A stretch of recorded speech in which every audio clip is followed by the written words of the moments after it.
igreja com a paz do Senhor.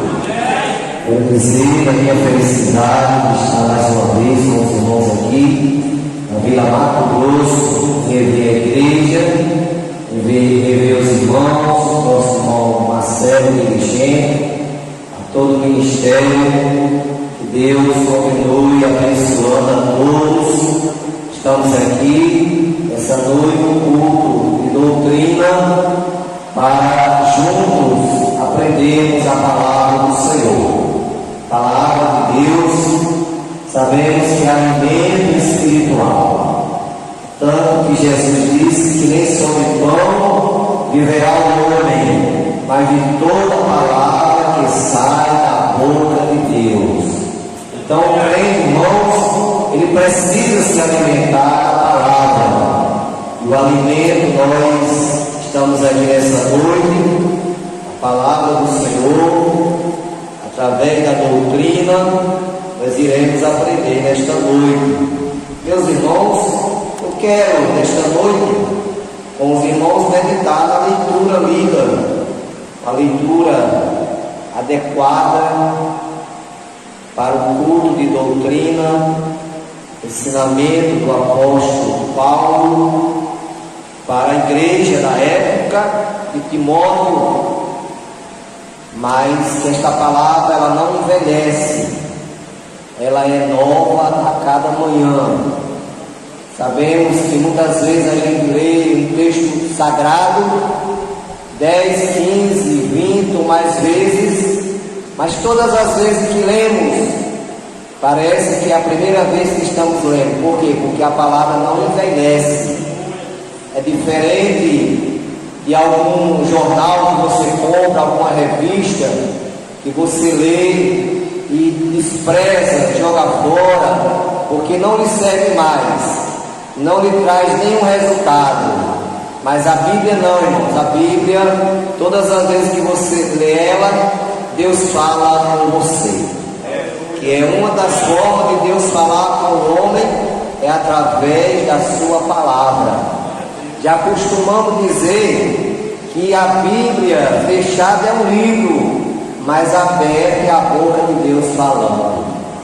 E tem um hino aí que diz que a Bíblia, quando você colocar ela na sua estante na sala, se você colocar em cima é a coroa, se colocar no meio é o coração, se colocar embaixo é a sustentação de todos os livros. Aleluia. Então a palavra de Deus, irmãos, ela é importante, ela é poderosa. É tanto que o escritor aos Hebreus foi feliz quando escreveu que a palavra de Deus é mais poderosa e eficaz, é mais penetrante do que espada de dois gumes, penetra até a divisão da alma e do espírito, das juntas e medulas, e é apta para discernir os pensamentos e a intenção do coração.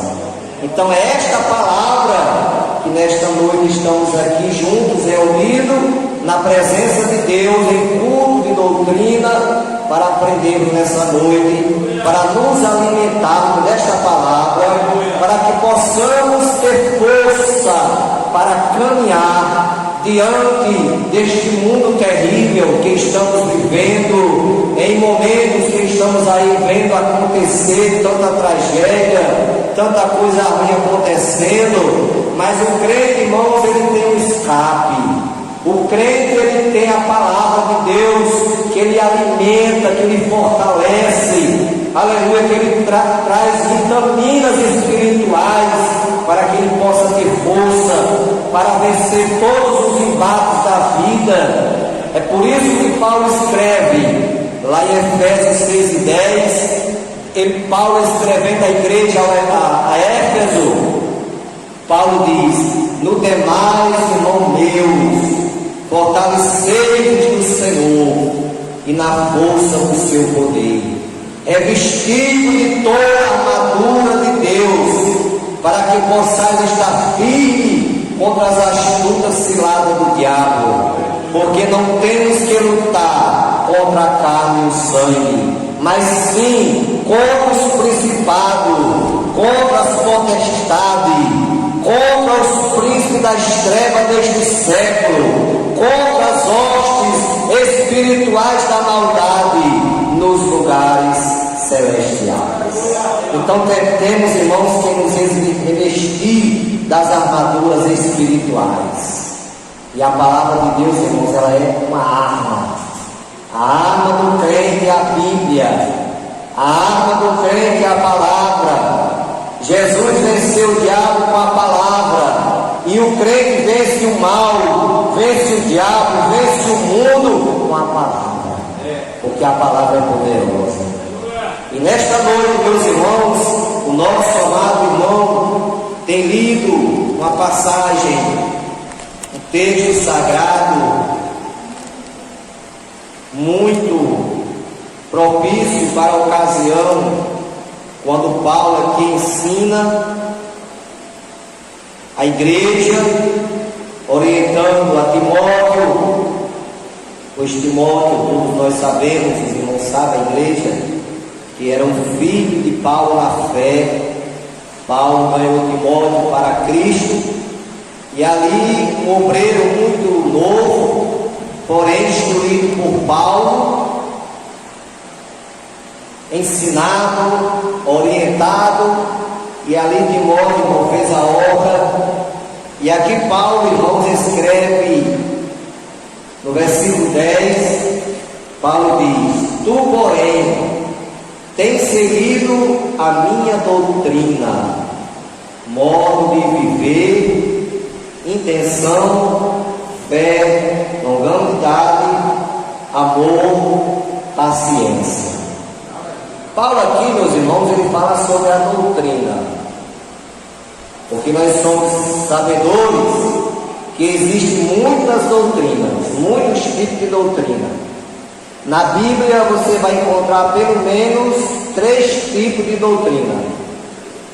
Jesus, certa vez, ensinando nos Evangelhos, lá no capítulo 7, versículo 7 de Marcos, Jesus aqui ele mostra o perigo que os discípulos deviam ter, vigiar sobre os perigos que vinham ao seu encontro, porque haveria doutrina de várias formas.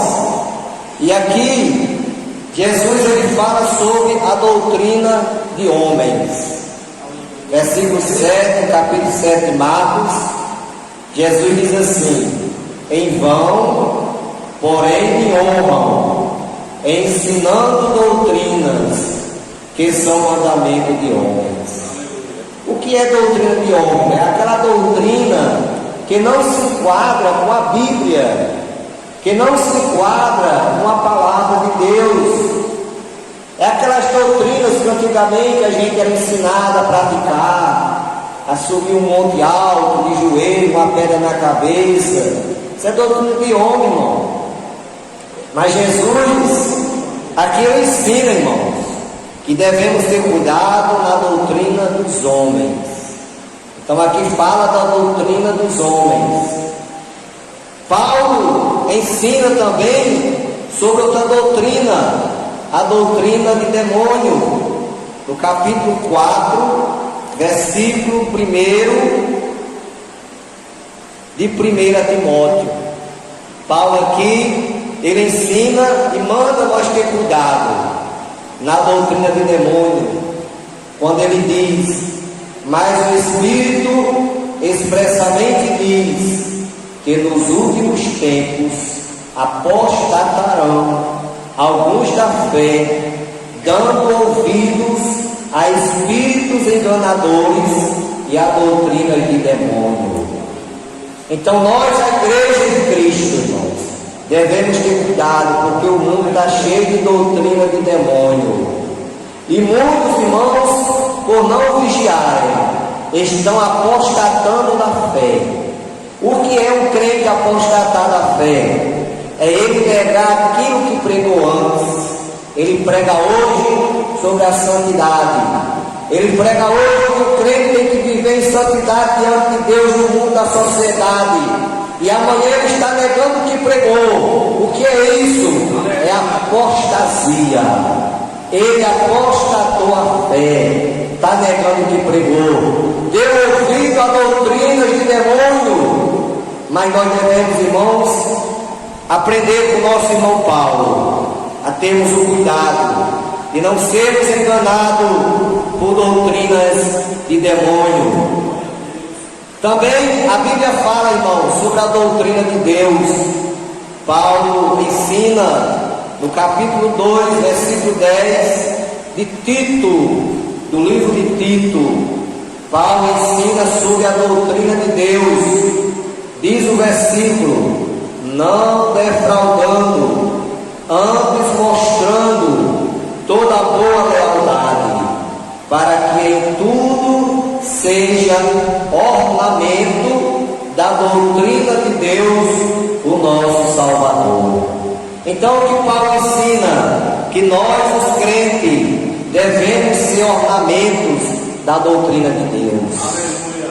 O mundo vai ver a diferença em nossas vidas quando nós guardamos a doutrina de Deus, quando nós obedecemos a doutrina de Deus, quando nós guardamos a palavra que é ensinada no culto de doutrina, na escola bíblica dominical. Quando nós guardamos a palavra, vivemos a palavra, nós seremos, irmãos, ou somos ornamentos da doutrina de Deus. E nós seremos vistos pela sociedade, assim como aquela mulher passou vários dias observando o profeta Eliseu, quando passava em frente à sua casa, e aquela mulher muitos dias observou o profeta de Deus, e aquela mulher ela não suportou, e chamou o seu marido e disse: homem, vem cá. E o seu esposo veio e ela disse: olha, veja esse homem que passa sempre por nós, ele é o santo homem de Deus. Você sabe por quê? Aquela mulher testemunhou a favor de Eliseu, é porque Eliseu guardava a palavra, Eliseu guardava a doutrina, Eliseu vivia a palavra de Deus. Aleluia. É por isso que ela testemunhou. E se nós, meus irmãos, eu e você, guardarmos, vivermos, andarmos pela palavra, o mundo, a sociedade aí fora vai dizer: este é um santo homem de Deus, esta é uma santa mulher de Deus, este é um santo jovem de Deus, esta é uma santa jovem de Deus. Por quê? Porque eles vão ver a diferença. Porque quando o crente guarda a palavra, irmãos, ele faz a diferença, porque ele é luz. O crente, ele só brilha se ele guardar a palavra. Crente que não guarda a doutrina, crente que não guarda a palavra, ele é um crente que não brilha. É uma luz apagada. Mas quando eu guardo a palavra, meus irmãos, eu brilho. Aleluia. Jesus diz que vós sois a luz do mundo. Jesus ensinando os evangelhos. Não se pode esconder uma cidade edificada sobre o monte, nem se coloca uma candeia debaixo do alqueire, mas no velador, e dá luz a todos que estão na casa. Assim resplandeça a vossa luz diante dos homens, para que vejam as vossas boas obras e glorifiquem ao vosso Pai que está nos céus. Meus amados irmãos, igreja aqui presente, quando nós guardamos a palavra, irmãos, nós somos uma luz que brilha diante desse mundo de trevas. Se você sair aí fora, se você procurar um canto mais escuro aqui da vila, e você olhar para o céu, você vai ver muitas estrelas brilhando. Por quê? Porque ao redor daquelas estrelas está escuro, mas ela brilha porque ela tem luz própria. Do mesmo jeito é o crente, irmãos. Deus está no céu, mas quando ele dá uma olhada para a terra nós sabemos que esse mundo é treva, mas quando ele olha, ele vê as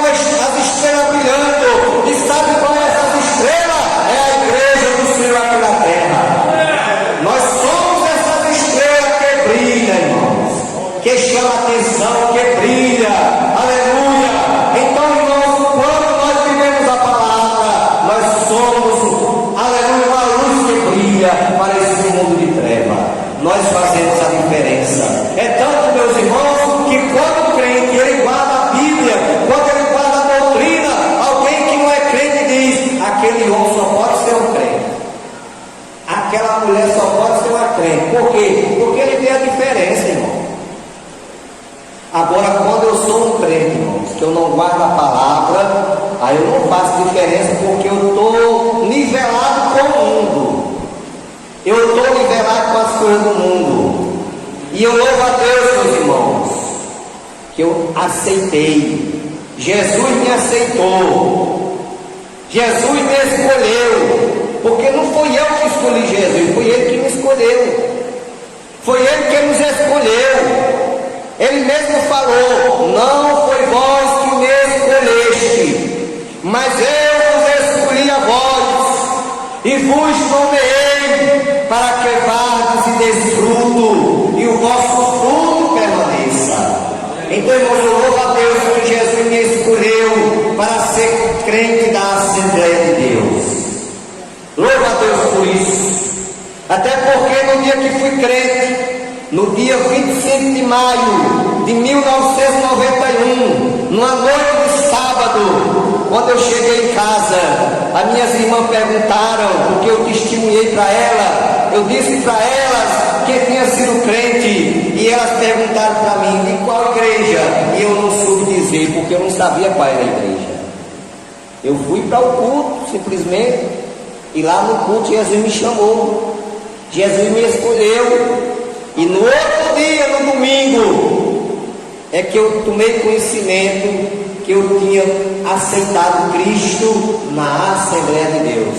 E eu louvo a Deus, irmãos, que eu sou crente da Assembleia de Deus. Por quê? Porque a nossa igreja, ela preza pela sã doutrina. Se alguém não anda conforme a palavra, a doutrina, é porque é desobediente. Agora a nossa igreja ensina a doutrina correta. Aleluia. A nossa igreja, ela preza pela santa doutrina, irmãos. Louvado seja o nome do Senhor. Então Paulo aqui diz assim: tu, porém, tens seguido a minha doutrina, o modo de viver. Nós temos que ter um modo de viver diferente daquele lá do mundo.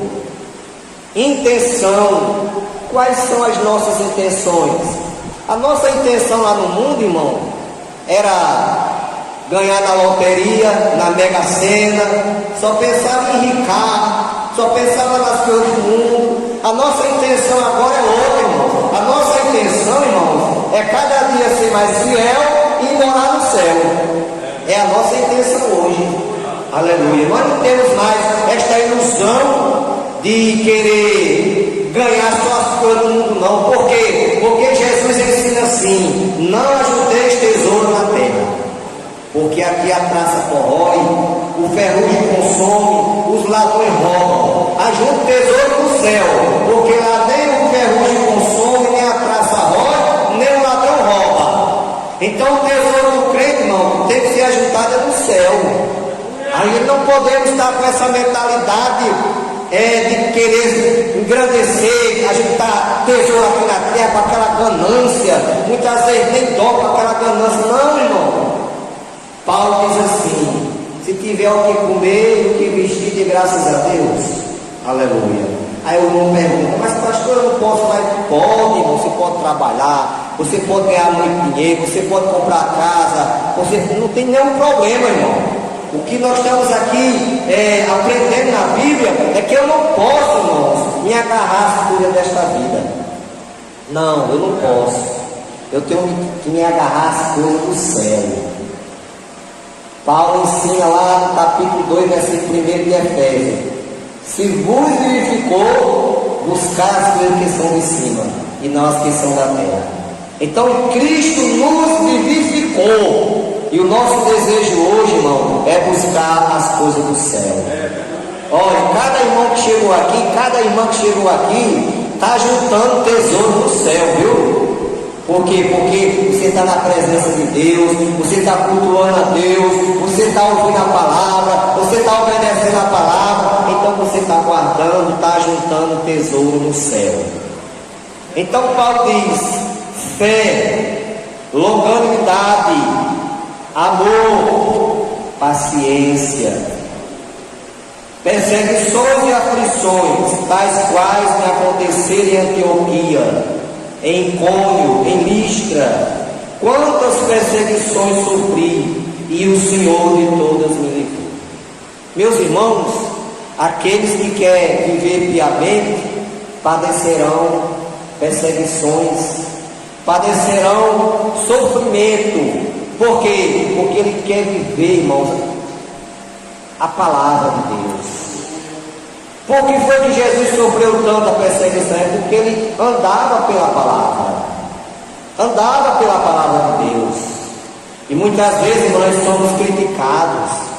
Alguém nos critica porque nós andamos diferente dele, nós se vestimos diferente dele. Mas por que é que nós fazemos assim, irmão? É porque nós aprendemos com a palavra.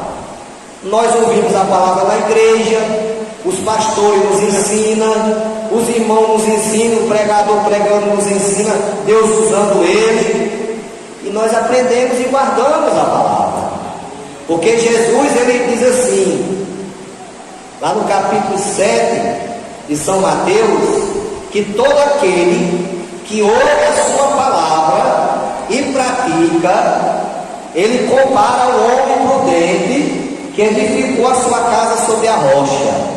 E vieram os rios e assopraram os ventos e combateram aquela casa, e não caiu, porque estava edificada na rocha. Que casa é essa, irmão? A casa aqui é a nossa vida espiritual. A vida espiritual do crente, ela tem que estar alicerçada na palavra de Deus. O alicerce da vida espiritual de todo crente é a palavra. Então, se nós estamos alicerçados na palavra, pode vir tempestade, pode vir enchente, pode vir vento, não vai nos derrubar. Por quê? Porque nós estamos edificados na rocha, que é a palavra de Deus. Aí ele continua dizendo, mas todo aquele que ouve a minha palavra e não pratica e não cumpre, comparar-lo-ei ao homem prudente, ou seja, a uma pessoa louca que edificou a sua casa na areia, e vieram os rios e assopraram os ventos e combateram aquela casa, e caiu, e foi grande a sua queda. Você já pensou, meus irmãos, se os irmãos têm feito esse tempo sem um alicerce? Ele não tinha chegado nem a metade, pelo porte dele, tinha caído, porque não tinha alicerce. Para toda estrutura, para toda construção, tem que ter um alicerce. E a construção da vida espiritual do crente é a palavra. Nós temos que estar alicerçados na palavra. Então, estando alicerçados, irmão, jamais cairemos. Por quê? Porque maior é aquele que está conosco do que aquele que está no mundo. Deus é maior do que tudo. Aleluia. Então, meus irmãos, Paulo aqui nos traz essa grande lição, este grande ensinamento, e ele continua dizendo, e também todos os que piamente querem viver em Cristo Jesus padecerão perseguições, mas os homens maus, enganadores, irão de mal para pior, enganando e sendo enganados. Olha, irmãos, tem muitos aí enganando. Eu vi há poucos dias um pastor de uma denominação aí, que se possa dizer que é denominação, ou seita, não sei, ele pregando, que eu nunca tinha ouvido ele pregar isso, eu gostava até de ouvir ele, mas nessa vez, irmãos, ele pregou uma heresia tremenda, uma heresia grande, que ele pregou dizendo que Jesus não vem. Esse negócio que nós pregamos que Jesus vem, isso não existe. Eu disse, meu Jesus, tem misericórdia. Aí uma pessoa dessa, irmão, que se denomina pastor, prega para o povo que Jesus não vem. Mas a palavra, irmãos, Pedro escrevendo, Pedro já nos exorta a respeito disso. Se nós observarmos aqui os ensinamentos do nosso irmão Pedro, nós vamos ver que ele nos ensina a respeito desse tipo de pessoas. Veja bem, meu irmão, no capítulo 3 de 2 Pedro, Pedro aqui fala sobre a vinda do Senhor. 2 Pedro, capítulo 3, versículo 1. Aí ele diz assim: amados, escrevo-vos agora esta segunda carta, em ambas as quais desperto com exortação o vosso ânimo sincero, para que vos lembreis das palavras que primeiramente foram ditas pelos santos profetas, e o mandamento do Senhor e Salvador mediante os vossos apóstolos, sabendo primeiro isto, que nos últimos dias virão escarnecedores, andando segundo as suas próprias concupiscências, e dizendo: onde está a promessa da sua vinda? Porque desde que os pais dormiram, todas essas coisas permanecem como desde o princípio da criação. Eles voluntariamente ignoram isto, ou seja, a vinda de Jesus, que pela palavra de Deus, já desde a antiguidade, existiram os céus e a terra, e que foi tirada da água, e no meio da água subsiste. Então esse povo, irmãos, que não acredita na volta de Jesus, que pregam contra, porque nós sabemos que a vinda de Jesus é uma realidade. Jesus fala que assim como o relâmpago sai do Oriente e se mostra no Ocidente, assim será a vinda do Filho do Homem. Glória a Deus. Paulo ensina que quando a trombeta tocar, Jesus voltará e arrebatará a sua igreja, os seus escolhidos. E Paulo diz que isso que é corruptível se revestirá da incorruptibilidade, e isto que é mortal se revestirá da imortalidade. Então, irmãos, o arrebatamento da igreja é uma realidade. Assim como você olha para a palma da sua mão e vê ela e toca, assim será o arrebatamento da igreja. Por mais que alguém não acredite, por mais que alguém pregue contra, mas nós temos a certeza, a convicção que Jesus está voltando para levar a sua igreja. Glória a Deus. Paulo, ensinando a respeito da ressurreição dos mortos, ele diz que Jesus voltará, e os que morreram em Cristo ressuscitarão primeiro, e nós, os que estivermos vivos, seremos transformados e arrebatados ao encontro do Senhor nos ares, e assim estaremos sempre com o Senhor. Então, que alguém acredite ou que não, que alguém pregue ou que não, que Jesus vai voltar, mas nós temos a certeza que a qualquer hora, a qualquer momento, a trombeta vai tocar, e esta igreja vai se sumir da face da terra. Aleluia! Todos nós temos essa certeza. Todos nós temos essa certeza que Jesus está voltando. Glória a Deus, é verdade. Aleluia! Jesus está voltando. O crente, meus irmãos, que é salvo, ele não espera Jesus amanhã. O crente, ele espera Jesus agora. Porque ele falou assim, quando o discípulo estava triste, angustiado, porque sabia que Jesus ia se ausentar deles, aí Jesus, ele consola os discípulos, lá no capítulo 14 de João, versículo 1 em diante. Aí Jesus diz assim: não se turbe o coração, credes em Deus e em mim, na casa de meu Pai há muitas moradas, se assim não fosse, eu não vos teria dito, vou preparar lugar, e se eu for e vos preparar lugar, virei outra vez e vos levarei para mim mesmo, para que onde eu estiver, vós estejais também. Então, irmão, Jesus está voltando, irmãos. Jesus está voltando, e a qualquer hora esse povo que se chama crente vai sumir da face da terra, e alguém vai dizer: aonde está aquele povo barulhento? Alguém que hoje talvez não goste vai sentir falta. Vai sentir falta dos crentes. Alguém que não gosta, que não envia passar para a igreja todas as noites, vai dizer: onde irmã passava por culto, cantando hino, dando glória a Deus. Quando é que está aquela irmã? Vai sentir falta. Por quê? Porque o arrebatamento da igreja é uma realidade. E nós estamos esperando. E o maior motivo, meus irmãos, de nós ser crente não é outro. O maior motivo de nós ser crente é ir morar no céu. Porque se não fosse esse motivo, não valeria a pena ser crente. Vale a pena ser crente, sabe por quê? Porque nós vamos morar no céu. Jesus nos salvou. Aí aqui continua: tu, porém, permanece naquilo que aprendeste e de que foste inteirado, sabendo de quem o tens aprendido. Irmãos, nós estamos vendo aí umas coisas acontecer, até mesmo no nosso meio, no nosso convívio, na igreja, que a gente fica assim, só com a gente, não cabe a nós julgar ninguém, porque o céu é de Jesus, mas nós fica assim: meu Deus, tem misericórdia, Senhor, primeiramente de mim, porque Paulo diz assim: os que estão em pé, olhem para que não caia. Tem misericórdia de mim, Senhor, mas tem misericórdia do irmão e da irmã. O que é que o irmão está pensando, o que é que a irmã está pensando? Porque muitos meus irmãos aprenderam de uma forma.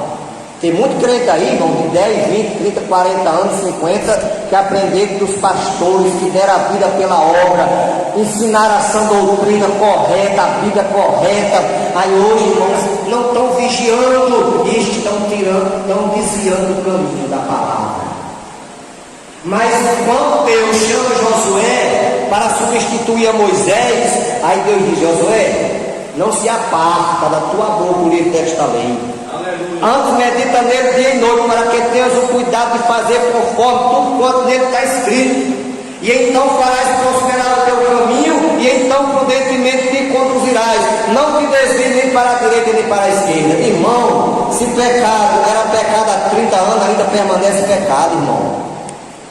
Mas temos aí, irmãos, que já estão desconsiderando, já estão dizendo: não, isso aqui não é pecado, não era pecado há 30 anos, mas hoje não é mais pecado não. Mas é, irmão, o que era pecado há 30 anos é pecado ainda hoje. Assim como Jesus é no passado, no presente e no futuro, assim também é o pecado. É da mesma forma, meus irmãos. Então Paulo aqui diz: tu, porém, permanece. Por mais que alguém chegue com uma conversa diferente aos nossos ouvidos, dizendo: não tem problema não, faça, deixa de besteira, e nós estamos num tempo diferente, estamos num tempo moderno, pode fazer isso, não tem problema não. Permanece, irmão, naquilo que aprendeste. Se desvia não, vamos se desviar não, vamos permanecer naquilo que aprendemos. Aleluia. Sabendo de quem tens aprendido, irmão. Irmão, nós sabemos em quem nós temos crido. Por que é que o crente, cada crente tem uma Bíblia? É porque o crente, irmãos, ele ouve a palavra, acompanha a palavra pregada pelo pastor, pelo pregador, pela pregadora, mas ele confere na Bíblia. Quando estamos aqui pregando que saímos um pouco da Bíblia, você vai saber que eu saí um pouco da Bíblia. Por quê? Porque você tem uma Bíblia. E a Bíblia, irmãos, ela é para ser lida. Aleluia. Ela tem que ser lida, estudada pelo crente. Então, irmão, vamos permanecer naquilo que nós aprendemos, e que desde a tua meninice sabe as sagradas letras, que pode fazer-te sábio para a salvação pela fé que há em Cristo Jesus. Aleluia. Salomão diz assim: ensina o menino no caminho que deve andar, porque quando ele crescer, não se desviará dele. Aí eu já presenciei, os irmãos sabem que eu pastorei a igreja, já passei um tempo pastor de igreja, e eu presenciei muitos irmãos chegar na minha casa, na casa pastoral, irmãos até chegavam chorando, e querendo assim, como uma justificativa, perguntava a mim, perguntava a minha esposa: pastor, irmã Herotilde, como é que pode? A Bíblia diz que nós ensinamos nossos filhos no caminho que deve andar, quando ele crescer não se desviará dele. Eu criei meu filho na igreja e hoje ele está no mundo, como é que pode? Aí a gente vai ter que explicar: minha irmã, não se perturbe com isso, irmã. É verdade que a irmã queria o seu filho na igreja, mas o céu, irmãos, o céu é tomado por esforço. É uma escolha individual de cada um. O marido não pode levar a esposa para o céu, nem a mulher levar o marido para o céu, nem a mãe levar o filho, nem o filho levar a mãe. O céu, irmão, é uma escolha individual. Aí a irmã pergunta: mas pastor, eu não criei na igreja, a Bíblia diz que não se desviará. Irmão, ele está lá fora, mas o que a irmã ensinou está na consciência dele. Ele está fazendo errado, mas ele está lá na consciência, no subconsciente dele está dizendo: eu estou fazendo assim, mas minha mãe não ensinou assim, meu pai não ensinou assim. Então, o que a irmã ensinou, o que o irmão ensinou a seu filho, mesmo que ele esteja lá no mundo, mas ele está com a consciência, ele é consciente que está fazendo errado, mas seu pai e sua mãe ensinou certo. Você fez a sua parte. Não vá se perturbar com isso não. Apenas continue orando para ele voltar para a casa de Deus, mas não se perturbe com isso não, porque a sua parte você fez. Aleluia. Porque, irmãos, nós como pai, as irmãs como mãe, nós fazemos a nossa parte, criamos nossos filhos na igreja, na casa do Senhor. Eu tenho um que está afastado, criamos na igreja, ele está afastado, mas ele é consciente. Ele é consciente que está errado, ele é consciente, ele mesmo pronuncia com as próprias palavras. Diz: eu sei que se eu morrer eu vou para o inferno. Ele é consciente porque sabe que é a verdade. Não tem como fugir da realidade. Se foi ensinado, criado na igreja, aprendeu dessa forma, até pregou dessa forma, como é que não está consciente?